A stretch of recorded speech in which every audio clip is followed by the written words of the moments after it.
barko. Papunta na ako ngayon ng Robusto. Saktong-sakto yung pagdating ko dito sa my bar. 12:10 ang alis ng bus. So, pagtabot pa tayo. Grabe. Nakikita niyo yung mga turista dito. Sobrang dami. Yan yung nasa harapan ko. Sobrang dami talaga.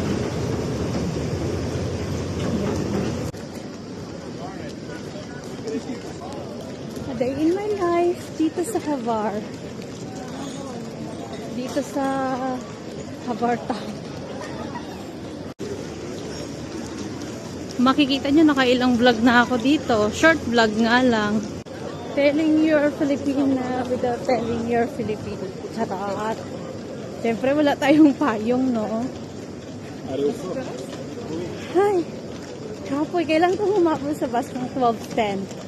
Kasi, para makapahinga ako maaga, no? Pangatlong araw ko na tong gala ng gala. Walang katapos ang kalakaran at biyahe. Sobrang layo. Pero at least hindi ako nakamaleta. Tulad ng mga yan, no? Grabing hirap niyan, girls. Kaya kayo, kung magbabiyahe kayo, wala, ano kaya natapon dito? Kaya kayo, kung babiyahe kayo dito sa island, na ganito kabatuhan, Diyos ko, bawas-bawasan nyo yung kaartihan nyo sa gamit.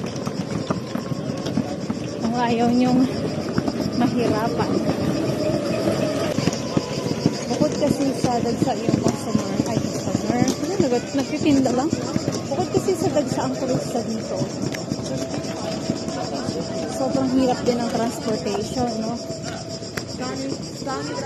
Buti na lang ako, mayroon akong virtual Google Map. Kasi kung wala, nawala na ako. Tama na nga kalokohan ko. Babay. Malapit na ako sa bus station. Sobrang hirap kasi wala akong sunscreen. Na-confiscate sa airport kanina.